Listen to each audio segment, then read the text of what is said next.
Hello, my name is Patrick Green, and I'm presenting on the topic of perceived relevance of high school strength and conditioning coaches. This is class PE 589. My professor is Dr. Angelo Robles, and this is the second fall semester of 2018. So to introduce my topic, my background is a physical educator. I have a CSCS, and I've also been a college athlete and a high school athlete, and I wanted to combine all of those areas and explore the area of high school strength and conditioning. So my purpose statement, the purpose of the study was to examine the perceived relevance of high school strength and conditioning coaches. So I had three central research questions in this study. The first one was, what are the high school athletic directors' perceived relevance of employing high school strength and conditioning coaches? The second one was, what are high school coaches' perceptions of the relevance of employing strength and conditioning coaches? And lastly, what are high school players or what are high school athletes' perceptions of the relevance of employing strength and conditioning coaches? So for my first landmark study, I had an article titled Collegiate Athletes' Perceptions of the Importance of Strength and Conditioning Coaches and Their Contribution to Increased Athletic Performance. So this took Division I, Division II athletes, a bunch of them, 268 to be exact, from 14 different sports. They had to answer a 41-question survey on a 5-point Likert scale on their attitudes towards having a strength and conditioning coach.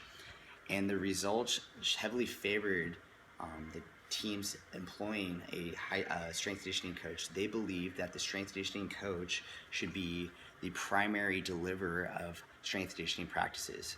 They also thought that having a strength and conditioning coach was essential to increasing their athletic performance. The athletes agreed that off-season training would increase their athletic performance, and males more so than females believed that having a strength and conditioning coach would benefit their athletic performance. Division II athletes had a higher perception of strength and conditioning coaches than Division I athletes did, and they also believed that a strength and conditioning coach was more appropriate to deliver strength and conditioning than their own head coaches of their sports teams. Now this is important because this allows a strength and conditioning coach to essentially sell themselves and show their importance to athletic performance, safety, and create more of a buy-in for those that are a part of a sport and the portion of strength and conditioning. My second landmark study was titled High School Physical Educators and Sport Coaches' Knowledge of Resistance Training Principles and Methods. And this took 287 teachers and coaches, as well as 140 university students enrolled in kinesiology or physical education programs, and they had to answer a 90-question examination. And this examination was created by 10 experts in resistance training. And the topics that were explored or that were asked of in this examination were conceptualization, programming, implementation, and safety, as well as professionalism. And the physical educators and the sport coaches didn't do well. They had to pass at a pass rate of 75% or higher, and only 14% of physical educators and coaches passed at a 75% or higher on current practices of resistance training. And 20.7% of university students who are enrolled, they're in class, and they're up to date on the current knowledge, could only pass with a 75% higher on this examination. Now, this is scary because we have coaches, we have teachers, and we have soon-to-be coaches or teachers coming out of university and not prepared or do not have the knowledge to implement strength and conditioning to athletes. And so athletic directors and coaches need to be aware and cautious of having their current coaches or teachers teach resistance training because they're not up to date on current practices and knowledge. My third landmark study was titled How Prepared Our College Freshman Athletes for the Rigors of College Strength and Conditioning, a survey of college strength and conditioning coaches. So this took college strength and conditioning coaches at the Division I level, and they were surveyed 10 questions on how prepared were the incoming freshman athletes for their strength and conditioning level at the collegiate level. And this was a qualitative and quantitative. This was a mixed design study, just like the one I'm presenting. And the strength and conditioning coaches at the college level showed or stressed that the incoming freshmen were not prepared for college strength and conditioning. They had subpar lower body strength and core strength. They lacked proficiency in technique in Olympic lifts. They did not have proper sprinting mechanics, proper plyometric and landing mechanics. They did not have flexibility or mobility or even the work capacity to handle high intensity workouts delivered to them, and as well as lacking the knowledge of recovery, nutrition, and program design. And that's almost everything that one needs to know in strength conditioning. So it shows that high school athletes, as they go into the next level of college for their sports, that they're not ready. And this could lead to injuries, this could lead to losing scholarships, and a variety of things. And so this exhibits that there is a huge need to employ certified strength and conditioning coaches at the high school level. And those that have a strength and conditioning certification, which is called the CSCS, Certified Strength and Conditioning Specialist from the National NSCA, from the National Strength and Conditioning Association. Those that have it should be able to implement appropriate strength and conditioning programs to high school age athletes of those of the right gender, sports specific programs for each sport. And be able to periodize them, know when to have the athletes peak, when to not, and select appropriate exercise for those that may be ready or may not be ready for certain movements, as well as being able to teach them the proper technique and implementation of strength and conditioning. Methodology. I chose to do a mixed methods design of qualitative and quantitative data and collect them at the same time. My procedure was first contacting athletic directors and coaches and to schedule a meeting with them. So I did that via email first, and then I arrived at iCampus.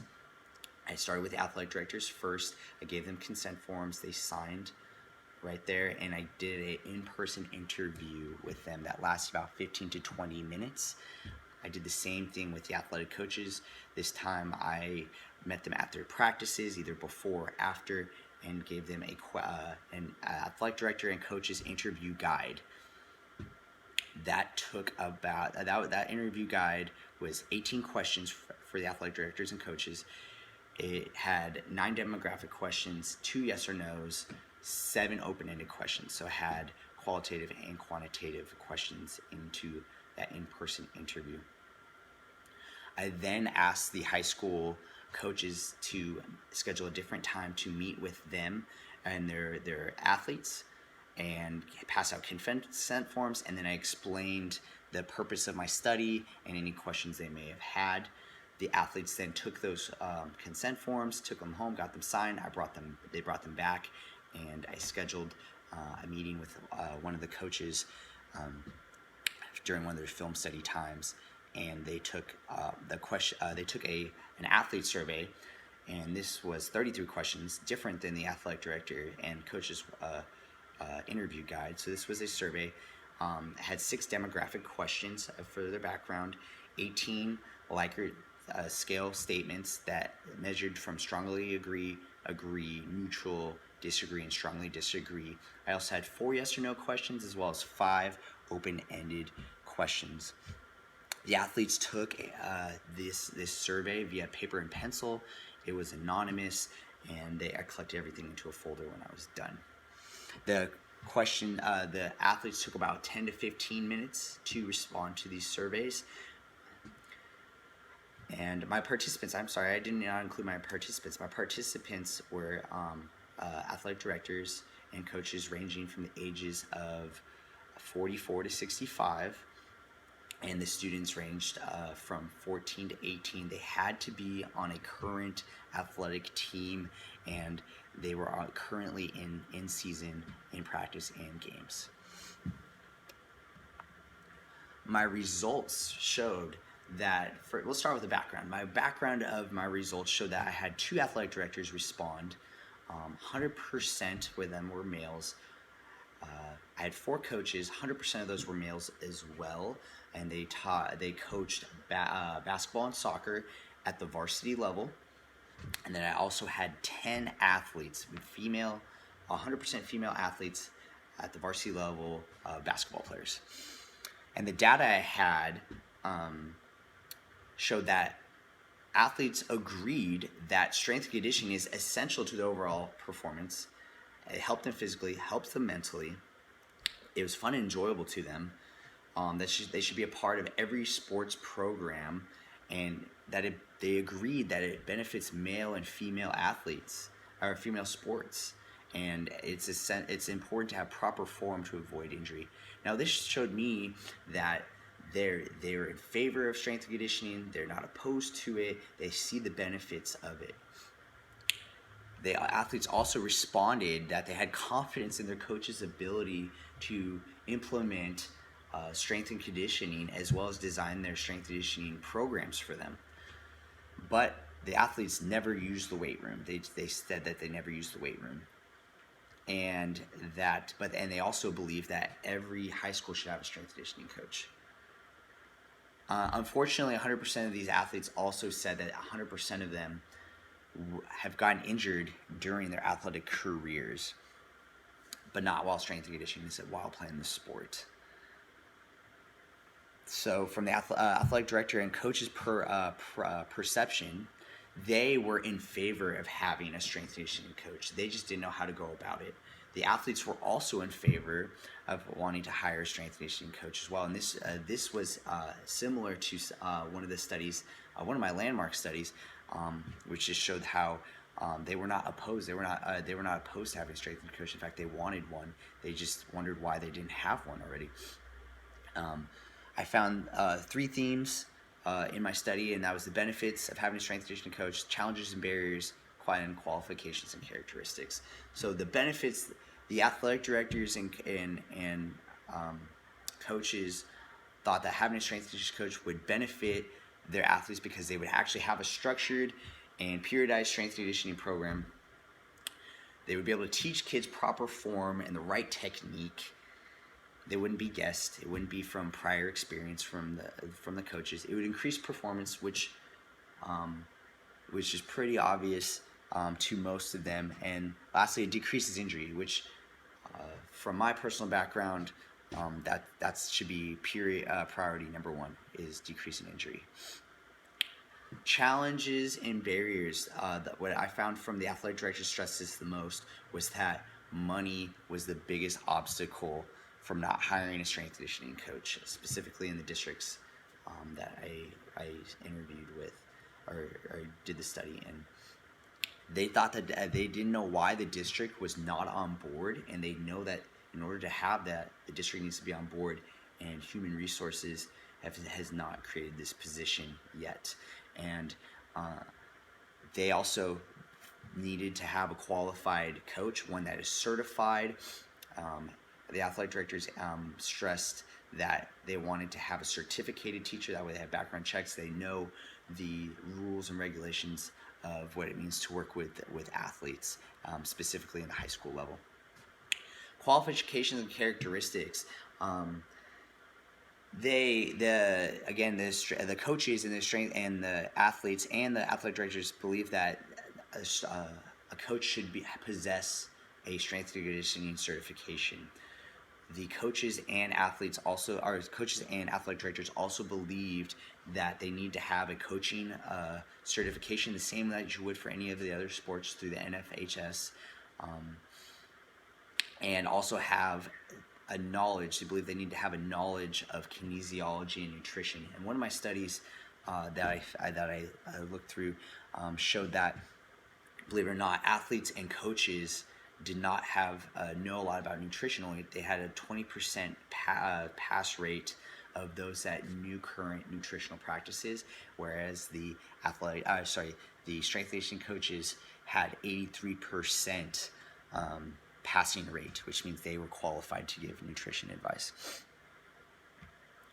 So discussing all of this from the athletic director's perception, there wasn't a current strength and conditioning coach in place, and this worries me because none of the coaches were certified in strength and conditioning, yet they were still implementing strength and conditioning practices to their teams. The athletic directors agreed that a qualification is the CSCS, and that's what most of my research shows, that in order for someone who wants to work with high school athletes, they need to have a CSCS from the NSCA, and that's what it was very similar to most of my research I showed. The athletic directors wanted to have ownership of the weight room. They wanted to create a program, an environment of strength and conditioning, and they didn't want it to have it be by committee where each coach just comes in the weight room, goes as they pleases. No, there's no ownership. There's no accountability, and the same thing with the PE classes. And my research showed that a strength and conditioning coach can take ownership of that, and they can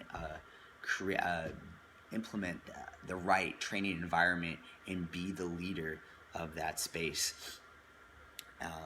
Lastly, athletic directors stressed the importance of building relationships with athletes. In order to have the right fit of coach, they need to be able to know how to work with children. They need to be able to understand where they're coming from, their language.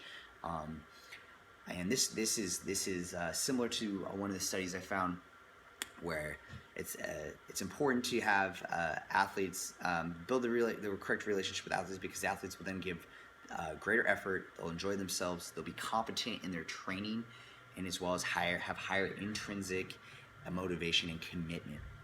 And all of that's what we really want, and the end result when it comes to high school athletics are those things.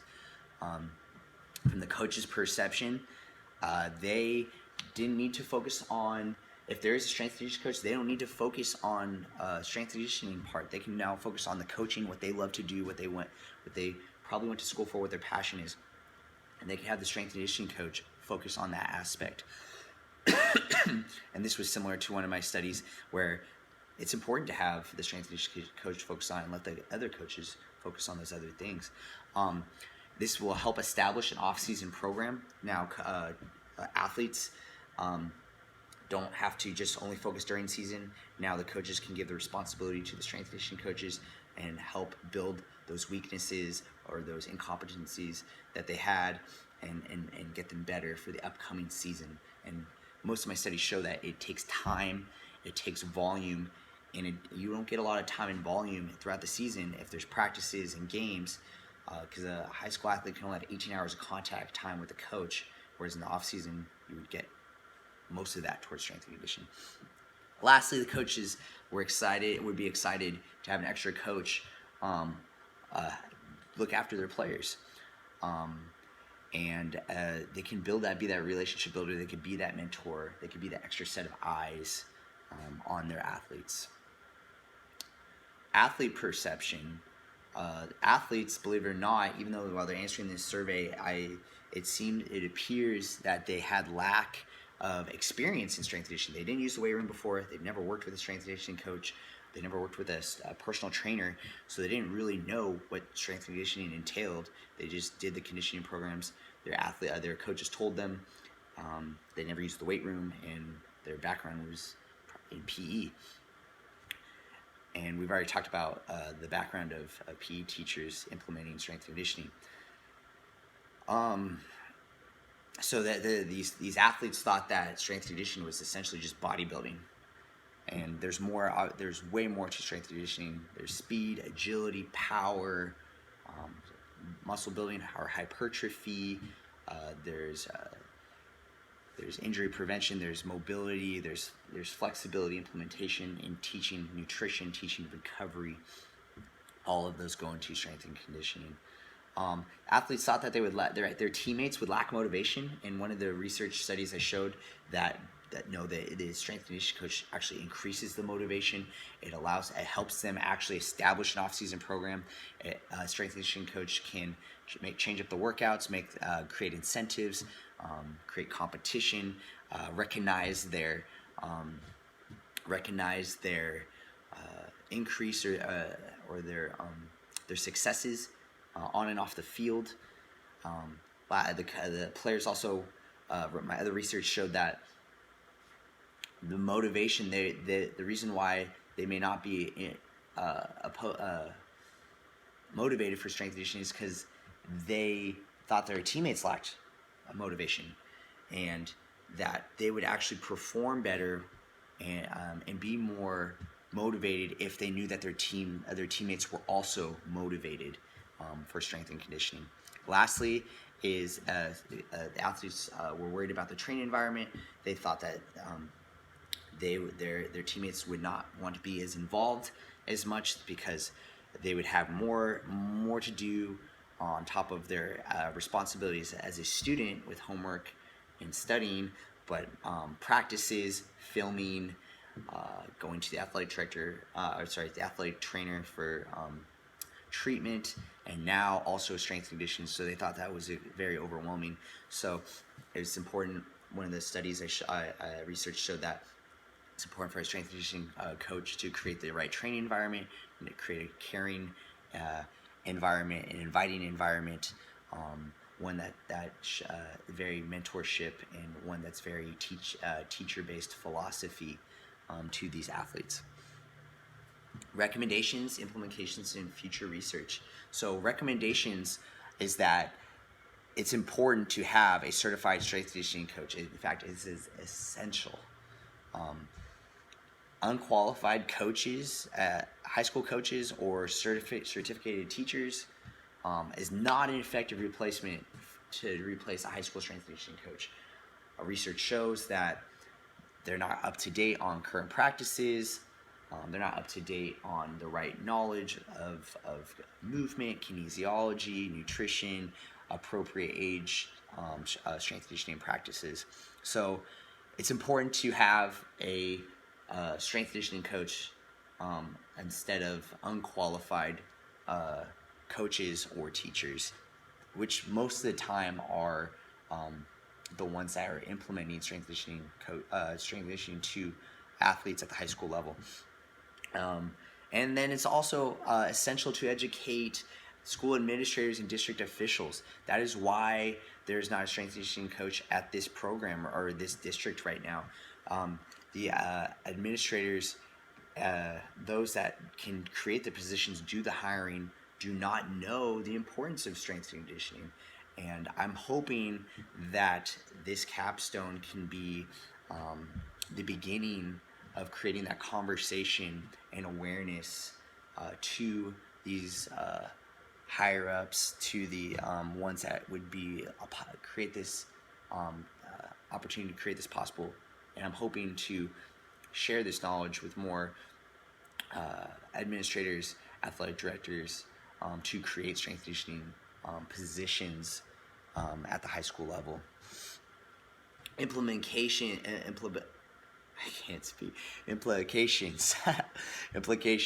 Having a strength conditioning coach benefits an entire athletic program. It benefits the athletes. It helps them take care of their bodies, keeps them safe, helps them be a part of the right program, specifically in periodization and structure and design.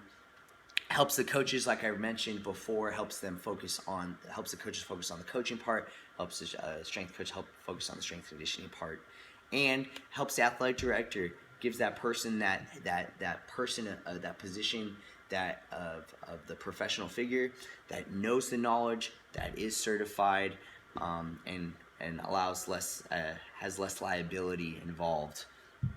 And believe it or not, that's one of the major things that one of the high school athletic directors said, that's what they're known for, and that's what they're held accountable for and responsible for, was liability and athlete safety.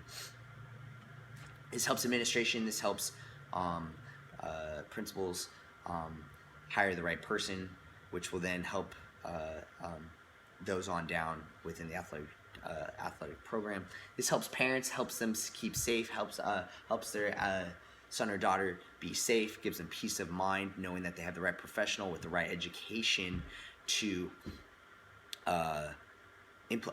be the strength coach. This creates a better school culture.